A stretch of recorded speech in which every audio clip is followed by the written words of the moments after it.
लग्न झाल्यावर जेव्हा पती एखादी प्रॉपर्टी घेताना त्यात पत्नीला मालक करतो, तो त्यावेळेस त्या प्रॉपर्टीवर त्या पत्नीचाही तितकाच हक्क बनतो.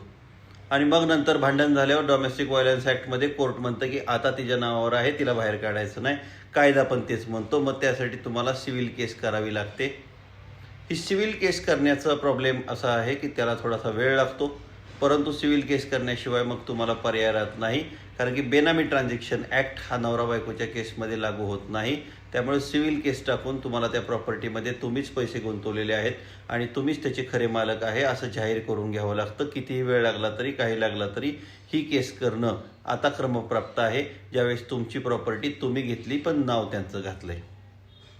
बायकोने प्रॉपर्टी घेतली असती तर तुमचं नाव घातलं असतं का, हा विचार करा आणि मग असल्या कृत्या करा आणि मग असलं डोकं फोडून घ्या. आणि अन्यथा मग कायद्याशिवाय पर्याय नाही.